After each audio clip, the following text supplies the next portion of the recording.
berdarah dan isi kepala berhamburan kemana-mana. Percikannya mengenai kursi, meja, kasur, bahkan sampai ke dinding.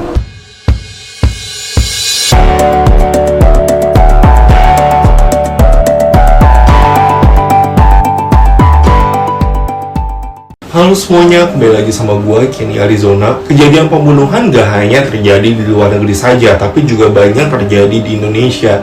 Jadi pada video gue kali ini, gue akan menceritakan ke kalian tentang 5 pembunuh yang paling sadis di Indonesia. Gue udah banyak ngelakuin research untuk judul ini, dan emang banyak juga nama-nama pembunuh di Indonesia. Tapi gue cuma milih 5 yang menurut gue paling sadis.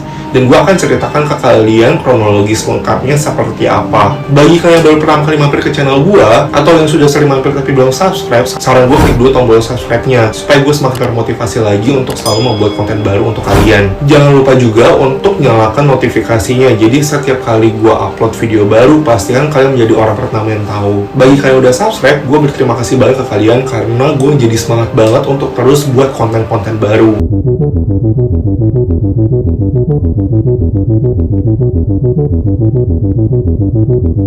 Astini Suniasi atau yang dikenal dengan Nyonya Astini adalah seorang wanita kelahiran tahun 1955 di Kampung Wonorejo, Surabaya, Jawa Timur. Sewaktu kecil, Astini ini kurang mendapatkan perhatian dan kasih sayang karena Astini dirawat oleh kakak tirinya yang keras. Astini memiliki suami dan 3 anak, 2 laki-laki dan 1 perempuan. Supilin yang merupakan suami dari Astini bekerja sebagai pekerja bengkel dan gaji yang dihasilkannya pun pas-pasan. Astini bekerja sebagai pembuat plastik penutup beca. Keluarga mereka bukan merupakan keluarga yang berkecukupan, sehingga mengharuskan Astini berhutang kepada tetangga-tetangganya. Diketahui bahwa Astini memiliki hutang kepada Puji Astuti yang merupakan tetangga dekat rumahnya sebesar Rp20.000. Pas Puji Astuti ini menagih hutang kepada Astini, Astini nggak bisa bayar, sehingga membuat Puji Astuti pun marah-marah dan memaki-maki Astini. Puji memaki dengan kata orang miskin dan masak aja nggak bisa, apalagi bayar hutang. Karena nggak terima dengan perkataan kasar yang dilontarkan Puji, Astini pun mengambil besi dan memukul kepala Puji berkali-kali hingga tewas. Setelah itu Astini menyeret mayat dari Puji Astuti yang sudah tidak bernyawa lagi ke dapur dan menutup tubuhnya dengan tikar. Saat jam 2 subuh, mayat Puji Astuti dimutilasi oleh Astini menjadi sebanyak 10 bagian. Potongan itu dimasukkan ke dalam kantong plastik. Astini kemudian membuang bagian-bagian tubuhnya itu dengan cara disebar ke tempat sampah dan sungai di Surabaya supaya jejaknya nggak terlacak. Potongan kepala Puji Astuti ditemukan oleh warga di Kampung Wonorejo di dalam sebuah kantong plastik. Potongan kepala itu kemudian diamankan oleh kepolisian sektor Kota Tegalsari dan disimpan di dalam kamar jenazah di RSUD Dr. Sutomo, Surabaya. Berita penemuan kepala ini kemudian didengar oleh Agus Purwanto, warga Kampung Malang, Surabaya. Agus kemudian datang ke RSUD Dr. Sutomo itu dan mengenali bahwa potongan kepala tersebut adalah potongan milik kakaknya. Berdasarkan keterangan sejumlah saksi, diketahui korban sempat terlihat masuk ke dalam rumah Astini di Kampung Malang. Jadi Astini dan Puji Astuti memang merupakan tetangga. Rumahnya mereka tuh saling berdekatan. Polisi pun segera menahan Astini dan menginterogasinya. Di hadapan polisi, Astini mengaku bahwa dia juga pernah membunuh 2 tetangga lainnya yang bernama Rahayu dan Sri Astuti. Astini memiliki hutang kepada Rahayu sejumlah Rp1.250.000 dan dibunuh pada bulan Agustus tahun 1992. Sri Astuti Wijaya yang dibunuh oleh Astini juga pada tanggal 1 November 1993 karena urusan hutang. Jadi si Astini ini memiliki hutang terhadap Sri Astuti sejumlah Rp250.000 dan Rp300.000. Kedua korban dibunuh dengan alasan yang sama. Jadi kata Astini, Rahayu dan Sri Astuti juga memaki-maki Astini dengan sangat kasar sehingga membuat Astini pun tidak bisa membendung emosinya lagi dan akhirnya pun membunuh kedua korbannya hingga tewas. Astini juga mengaku bahwa dia telah memotong-motong tubuh dari Rahayu dan Sri Astuti sebanyak 10 bagian. Setelah dihukum mati oleh Pengadilan Negeri Surabaya pada tanggal 17 Oktober 1996, Astini masih berusaha untuk mengulur waktu eksekusi dengan mengajukan banding ke Pengadilan Tinggi. Sembari menunggu proses banding ini, Astini ditahan di Lembaga Permasyarakatan Wanita Sukun, Malang, Jawa Timur. Hasil bandingnya ini ditolak pada Januari 1997. Pengadilan Tinggi Jawa Timur justru menguatkan putusan dari Pengadilan Negeri Surabaya. Ia lalu mengajukan kasasi ke Mahkamah Agung. Pada bulan Juni 1997, Mahkamah Agung justru malah menguatkan putusan dari Pengadilan Negeri Surabaya dan sekaligus Pengadilan Negeri Jawa Timur. Pada tanggal 9 Juli 2004, permohonan gerasi yang diajukan oleh Astini kepada Presiden Megawati saat itu juga nggak dikabulkan. Hari eksekusi diberitahukan secara langsung oleh Kepala Seksi Pidana Umum Kejaksaan Negeri Surabaya. Salah satu aturan pelaksanaan pidana mati itu, jaksa harus memberitahukan terpidana selama 3 dikali 24 jam sebelum terpidana itu dieksekusi mati. Sebelum eksekusi, Astini dipindahkan dari LP Sukun Malang ke Rutan Medaeng, Sidoarjo. Astini lalu menjalankan masa isolasinya yaitu dari tanggal 15 sampai 19 Maret 2005. Selama menjalani masa isolasi ini, Astini sempat dijenguk oleh keluarganya yaitu Supilin yang merupakan suaminya dan juga anak-anaknya. Astini meminta anak-anaknya agar meningkatkan ibadah mereka dan selalu mendoakan Astini yang sebentar lagi akan meninggalkan dunia selama-lamanya. Pihak Kejari Surabaya juga sempat menuliskan 3 permintaan terakhir yang dia request oleh Astini. Salah satu permintaan terakhirnya adalah Astini ini ingin bertemu dengan anak laki-lakinya yang bernama Teddy Putra. Sambil memakai jaket biru dan topi, Teddy berjalan menuju ke ruang Astini ditahan bersama dengan ayahnya dan adik bungsunya yang bernama Pinda Widiarto. Bagi anak-anaknya ini merupakan kedatangan untuk kedua kalinya. Usai menemui Astini, Teddy mengatakan bahwa ibunya berpesan agar dirinya tabah dan meminta Teddy untuk menyampaikan maaf kepada 3 keluarga korban yang telah Astini bunuh. Permintaan Astini yang lain adalah Astini ingin makan buah-buahan dan ingin memegang uang. Berdasarkan pengakuan dari Nunuk Halimasdiati, petugas kepolisian yang membawa buah-buahan untuk Astini itu ternyata minta buah apel dan buah langsep. Namun Nunuk enggan untuk memberitahukan berapa nominal yang diminta oleh Astini. Yang pasti uangnya itu akan diberikan kepada anak-anaknya. Dan permintaan yang terakhir adalah Astini minta untuk didoakan. Di dalam mobil menuju lokasi eksekusi, Astini ditemani oleh anggota tim eksekutor dari Kejaksaan, Ariana Yuliastuti dan Dr. Nur Hayati. Menurut pengakuan dari Ariana, sebelum berangkat Astini berwudu terlebih dahulu. Selama perjalanan, Astini terus berzikir dengan mata terpejam. Astini menggunakan kerudung hitam dan baju terusan berwarna putih. Sebelum dibawa ke hadapan regu tembak, Astini sempat menitipkan pesan terakhir kepada kuasa hukumnya. Intinya Astini meminta agar kuasa hukumnya ini menyampaikan kepada keluarganya bahwa ia telah ikhlas. Selain itu, Astini juga berpesan agar keluarganya terus meningkatkan ibadah mereka. Ia dieksekusi pada tanggal 20 Maret 2005 dalam posisi duduk, mata ditutup kain. Di depannya yang hanya berjarak 5 meter, 12 personil regu tembak Brigade Mobil Kepolisian Daerah Jawa Timur bersiap menembak. Dalam sekejap jantung Astini tertembak 6 butir peluru. Jasadnya kemudian dibawa ke RSUD Dr. Sutomo untuk dilakukan otopsi. Ia dinyatakan tewas pukul 1.20. Setelah dieksekusi, jenazah Astini dikuburkan di tempat pemakaman umum pemerintah kota Surabaya di Wonokusumo Kidul. Ini sesuai dengan permintaan keluarga Astini yang meminta bahwa pemakaman Astini dirawat oleh pemerintah. Ibu dari Puji Astuti mengaku bahwa dia telah senang dan dia pun puas dengan Astini sudah dieksekusi mati. Keluarga dari korban harus menunggu selama 9 tahun hingga pada akhirnya Astini pun dieksekusi mati. Suasana horor mewarnai rumah Astini di Jalan Kampung Malang Utara I nomor 22. Pasca pembantaian sadis ini, rumah dari Astini itu tuh sempat direnovasi dan dikontrakan kepada orang lain. Jadi rumah bekas Astini itu ditempati oleh 2 keluarga, keluarga Sukaldi dan keluarga Supriyadi. Berdasarkan pengakuan dari keluarga yang menempati rumah Astini itu, sering tercium bau amis darah dan sering terjadi beberapa kejadian aneh. Pengakuan dari istri Supriyadi, salah satu orang yang menempati rumah bekas Astini itu, mengatakan bahwa dia tuh nggak berani tidur di kamar. Jadi kamarnya sekarang dulunya tuh bekas dapur, tempat di mana Astini menyeret mayat dari Puji Astuti dan menutupnya dengan tikar. Jadi keluarga Supriyadi pun tidur di ruang tamu karena mereka takut dengan kamar itu. Gimana pendapat kalian tentang kasus ini? Dengan hutang hanya 20.000, nyawa seseorang pun udah menjadi nggak ada artinya lagi. Kira-kira kalian berani nggak misalkan kalian pindah tempat tinggal dan di tempat tinggal tersebut ternyata bekas tragedi pembunuhan? Kalian tulis ya di komen di bawah ini karena gue pengen tahu pendapat kalian gimana. Next.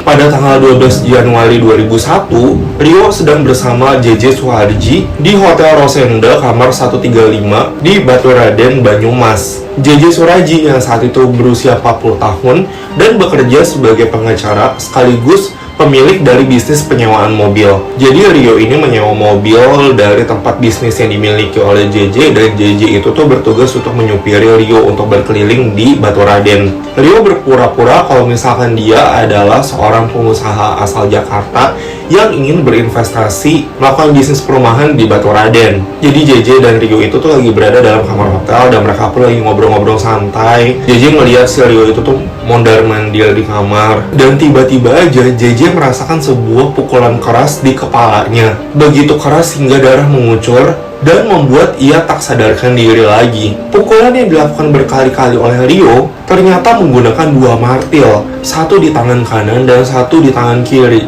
Dalam beberapa pukulan aja, kepala JJ itu udah remuk. Darah dan isi kepala berhamburan kemana-mana. Percikannya mengenai kursi, meja, kasur, bahkan sampai ke dinding. Tubuh JJ tergeletak di kursi di kamar 135 Hotel Rosenda. Melihat JJ sudah tidak bernyawa lagi, Rio langsung membuang martilnya ke lantai. Rio mengambil selimut dan spray kasur untuk membersihkan tangannya yang sudah berlumuran darah. Tapi tangannya itu belum bersih juga, sehingga Rio pun ke kamar mandi untuk mencuci tangan di wastafel. Selagi Rio ini mencuci tangan, tiba-tiba pelayan hotelnya pun mengetuk kamar mereka. Mendengar suara panggilan pelayan itu, Rio pun bilang, "Sebentar, saya masih ngobrol-ngobrol." Mendengar itu, pelayannya langsung pergi meninggalkan kamar 135. Merasa situasi udah aman, Rio ini bergegas langsung keluar dari kamar 135 itu untuk segera kabur. Rio juga mengambil kunci mobil dari kantong JJ. Rio juga mengambil jam tangan yang dimiliki oleh JJ dan menaruhnya di kantong celana Rio. Tapi ternyata pas di lobi, Rio dipanggil oleh pelayan yang tadi dan menanyakan keberadaan Pak JJ. Dan Rio pun menjawab kalau misalkan Pak JJ itu tuh ada di kolam renang. Dan ini membuat pelayannya bingung karena di hotelnya itu tuh nggak ada kolam renang. Dan pelayannya juga udah mulai curiga karena gerak-geriknya Rio itu tuh buru-buru banget untuk menuju mobil Toyota Kijang seri LGX bernomor polisi R7078 EA, mobil yang dimiliki oleh JJ. Pelayan itu kemudian berteriak agak keras hingga mendapatkan perhatian dari orang-orang di sekeliling. Pelayan itu berteriak, "Pak, tunggu Pak!" Teriakan dari pelayan itu ternyata membuat Rio panik dan berusaha memasuki mobil cepat-cepat. Tapi para petugas keamanan hotel yang sudah mulai curiga ada ketidakberesan yang sedang terjadi saat itu, lebih sigap dan mencoba menangkap Rio. Akhirnya Rio pun mencoba melawan petugas keamanan itu dengan kekerasan. Rio ngamuk membabi buta sehingga menyerang petugas keamanan tersebut. Timbulnya kegaduhan di ruang parkir ini jadi membuat orang-orang lain itu tuh ikut ngebantuin untuk nangkap si Rio ini, sehingga pada akhirnya Rio pun berhasil ditangkap. Awalnya tuh orang-orang mikirnya kalau misalnya Rio itu tuh maling, sehingga Rio pun langsung dikeroyok tanpa ampun. Rio akhirnya diamankan dengan diikat di pos keamanan hotel. Tapi si Rio ini tetap berusaha kabur dengan meronta-ronta gitu kayak supaya dia lepas lah dari ikatan.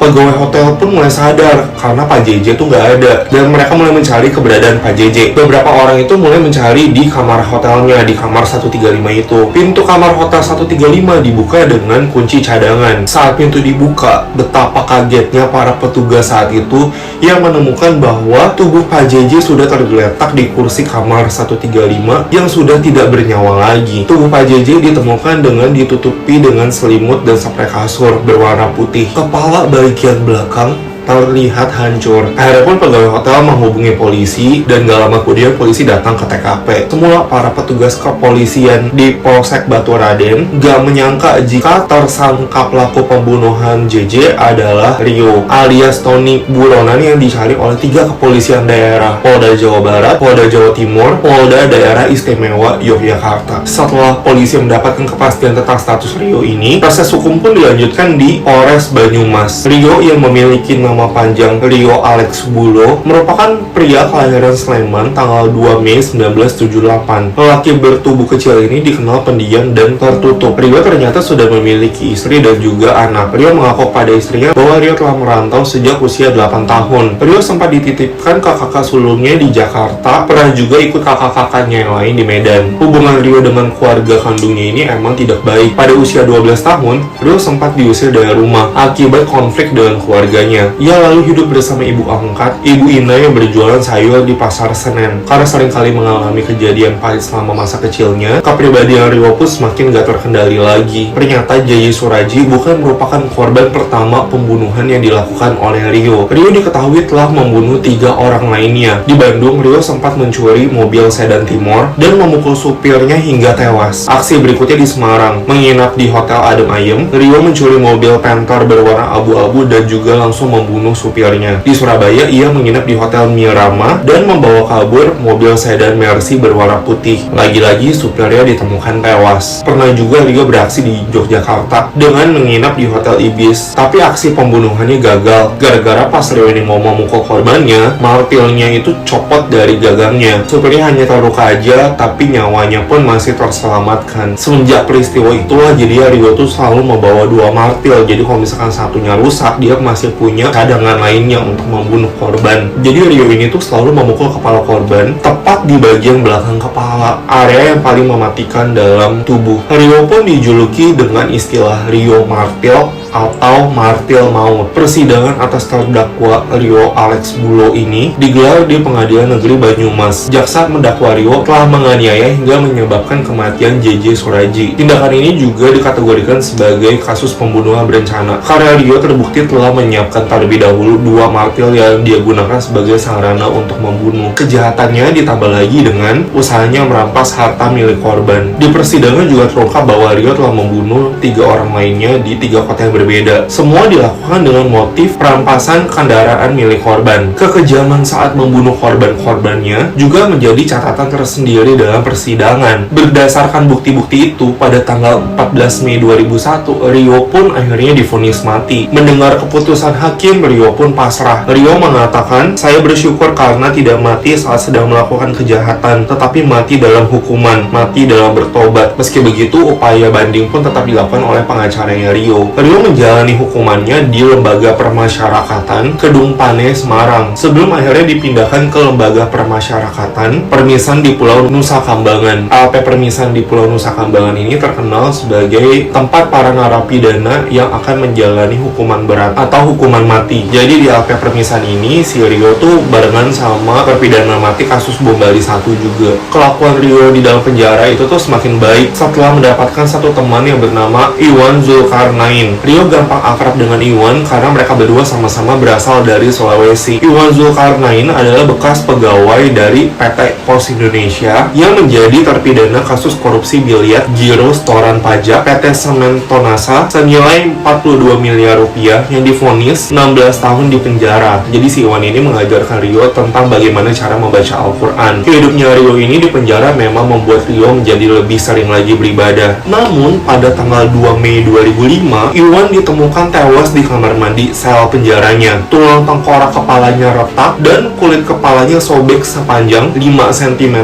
lebar 0,5 cm.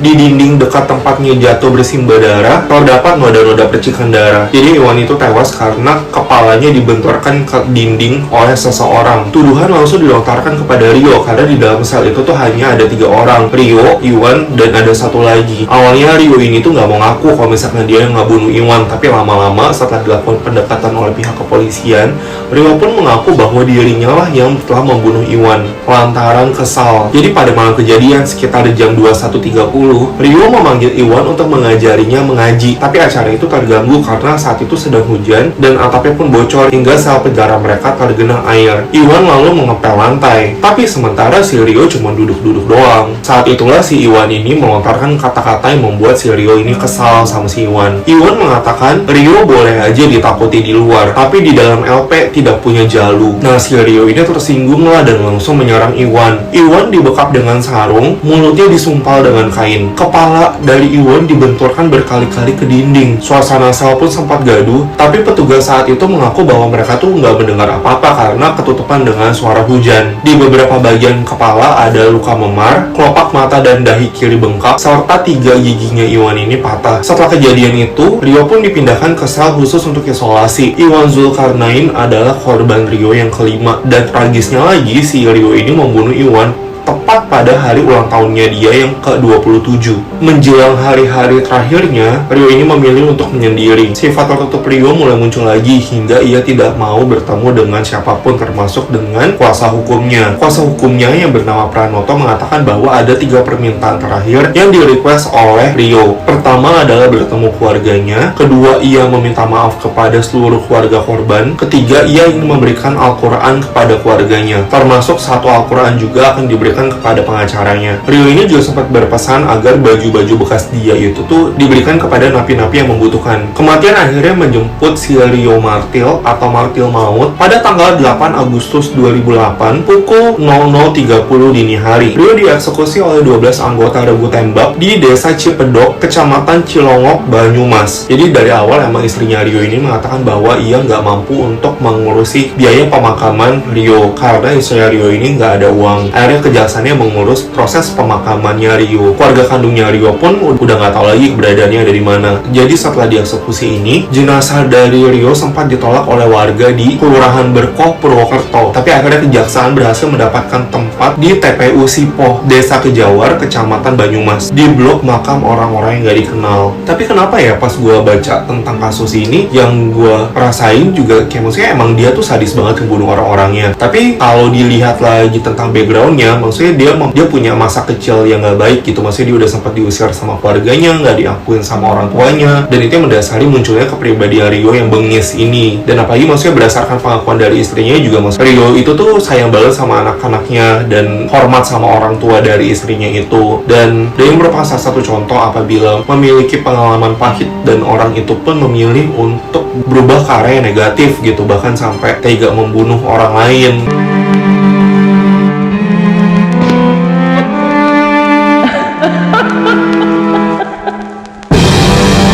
Ferry Idam Heniansyah atau dikenal dengan panggilan Rian adalah seorang pria yang lahir di Jombang pada tanggal 1 Februari 1978. Rian adalah anak bungsu dari 2 bersaudara. Perilaku Rian mulai banyak berubah ketika ia duduk di bangku SMP. Dia lebih banyak menekuni kegiatan perempuan seperti menari dan berdandan. Di sekolah, Rian dikenal lebih dekat dengan perempuan dibandingkan dengan pria. Dia juga banyak terlibat dengan kegiatan kesenian, terutama menari. Dia sempat menjadi siswa favorit di SMA Negeri 1 Jombang. Namun, di sana sifat dan sikapnya kian menjadi labil. Dia hanya bertahan di SMA Negeri 1 Jombang itu hanya untuk 1 bulan saja dan kemudian pindah ke SMA Kabu dan hanya bertahan 1 semester saja. Sebelum akhirnya pindah lagi ke SMA Negeri 3. Di sana, Rian juga hanya bertahan sama 1 bulan dan pada akhirnya Rian pun pindah ke Jakarta. Di Jakarta, Rian ini merasa lebih diterima karena Rian ini merupakan homoseksual. Di Jakarta ini, si Rian itu sempat pindah-pindah tempat tinggal. Ia pernah tinggal di beberapa tempat kos atau beberapa apartemen dengan harga sewa yang cukup tinggi. Menurut pengakuannya, korban pertama yang dibunuh oleh Rian adalah Guru Setio Pramono alias Guntur yang berusia 27 tahun yang dibunuh pada bulan Juli 2007. Di rumah orang tua Rian di Jombang, kepala Guntur ini dipukul dengan benda keras hingga tewas. Mayatnya lalu digulung dengan kasur dan dibakar. Sisa-sisa tubuh Guntur ini kemudian dibuang ke dalam kolam ikan di halaman belakang rumah Rian ini dan dikubur dengan tanah. Jadi kasus penangkapan Rian ini dimulai dengan ditemukannya 7 potongan tubuh manusia di dalam 2 buah tas dan sebuah kantong plastik di 2 tempat di dekat Kebun Binatang Ragunan, Jakarta Selatan pada Sabtu pagi tanggal 12 Juli 2008. Korban adalah Heri Santoso yang saat itu berusia 40 tahun. Heri merupakan seorang manajer penjualan sebuah perusahaan swasta di Jakarta. Heri dibunuh dan dimutilasi tubuhnya oleh Rian di sebuah apartemen di Jalan Margonda Raya, Depok. Jadi berdasarkan pengakuan Rian ini, si Heri menawarkan sejumlah uang kepada Rian agar memperbolehkan Heri berhubungan badan dengan pacar laki-lakinya yang bernama Noval. Setelah Rian ini membunuh Heri, Rian bersama pacarnya bernama Noval itu menggunakan kartu debit dan kartu kredit yang dimiliki oleh Heri untuk berfoya-foya. Dan dari situlah polisi dapat melacak jejak dari Rian dan juga Noval. Setelah media mulai memberitahukan tentang kasus mutilasi yang dilakukan oleh Rian, banyak masyarakat yang melakukan pengaduan kepada polisi bahwa kerabat mereka tuh hilang setelah sebelumnya diketahui bersama si Rian. Polisi pun akhirnya membongkar bekas kolam ikan di belakang rumah rumah Rian di Jombang dan menemukan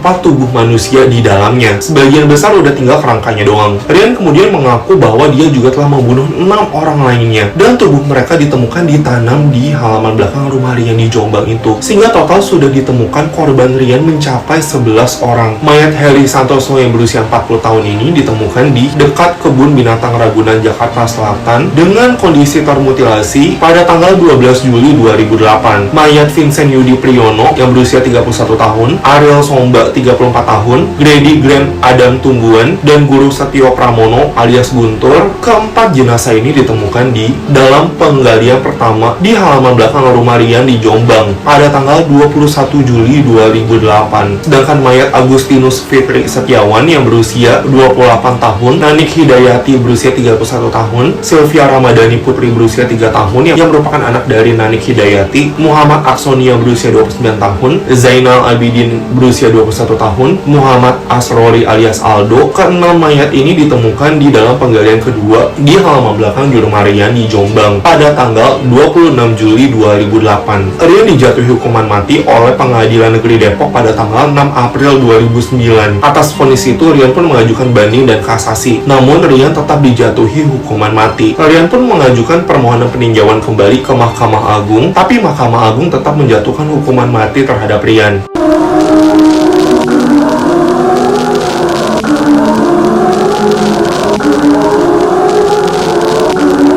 Robot gedek alias Siswanto sempat menghebohkan Indonesia sekitar tahun 1996 karena aksi kejamnya yang telah membantai anak-anak yang berusia di bawah umur. Siswanto diketahui menyodomi dan membunuh korban dengan cara yang kejam, yaitu dengan memotong-motong tubuh korban atau memutilasi korban. Dia diketahui bahwa telah menyodomi 12 anak di bawah umur dan kemudian anak-anak itu dibunuh dengan cara disayat dan dipotong-potong tubuh mereka sebelum akhirnya dibuang ke beberapa tempat seperti Pondok Kopi, Jakarta Timur, dan sekitar rawa-rawa bekas Bandara Kemayoran, Jakarta Pusat. Menurut catatan Polres Jakarta Pusat dan Jakarta Timur, dari 12 korban ini, hanya 8 jenazah yang berhasil ditemukan, yaitu diantaranya 2 korban yang bernama Rio dan Wisnu yang telah dimutilasi menjadi beberapa bagian, dan potongan itu ditemukan di rawa-rawa bekas Bandara Kemayoran, Jakarta Pusat. Siswanto mengaku bahwa dia melakukan aksi kejinya ini sendirian tanpa mendapatkan bantuan dari orang lain. Dia memotong-motong bagian tangan, kaki, dan kepala anak. Kedua anak ini, Rio dan Wisnu, sebelum dibunuh, disodomi dulu oleh Siswanto. Atas perbuatan bengisnya ini, robot gedek sempat menjadi buronan. Ia kabur ke daerah Jawa Tengah, hingga pada akhirnya berhasil ditangkap polisi pada tanggal 27 Juli 1996. Dalam sidangnya di Pengadilan Jakarta Pusat, robot gedek alias Siswanto mengaku bahwa dia tidak sadar melakukan aksi kejamnya ini. Dia mengatakan bahwa dalam bayangannya, yang dia bunuh adalah ayam. Meski telah melakukan pembelaan, pengadilan tetap menjatuhkan hukuman mati pada robot gedek alias Siswanto dan akhirnya dimasukkan ke dalam lembaga permasyarakatan Nusa Kambangan Cilacap. Namun sebelum hukuman mati ini dilakukan, robot gedek meninggal lebih dahulu karena serangan jantung pada tanggal 26 Maret 2007.